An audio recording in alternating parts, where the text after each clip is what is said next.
When politicians and people talk about debt and the impact on the economy, they almost always mean government debt.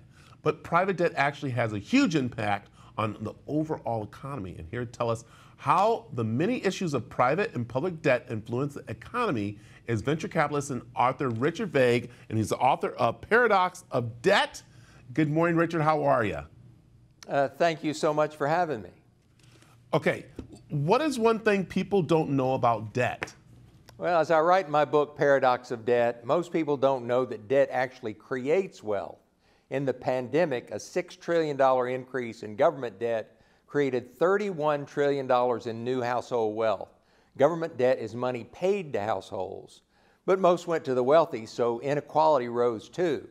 So why does it seem debt is always growing?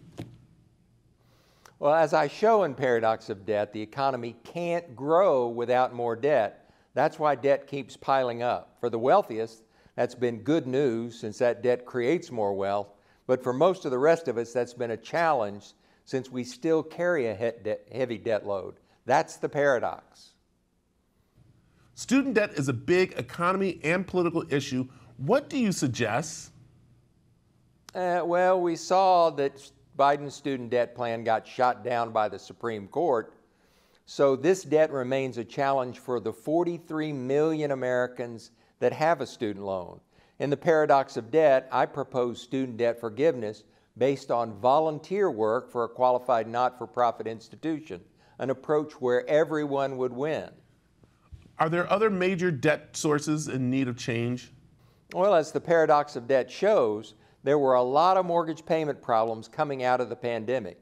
We suggest a program where troubled borrowers can elect to get principal reduction and payment reduction in exchange for giving their lenders some of the gain when the house is eventually sold.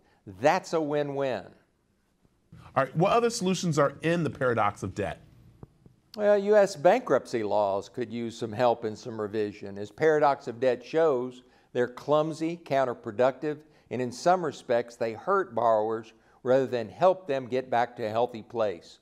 Better laws could help borrowers and lenders. How would the ideas in your book make a difference? Well, if you read The Paradox of Debt, you'll be much better informed as a voter and in a better place to judge your own personal financial decisions. The Paradox of Debt shows a path to a vibrant economy by tackling the issues of debt and inequality. It offers practical policies and solutions. All right, where can people go for more information? Well, thanks for asking. We can go to paradoxofdebt.com or richardvague.com. Thank you, Richard, for joining us. Thanks so much for having me.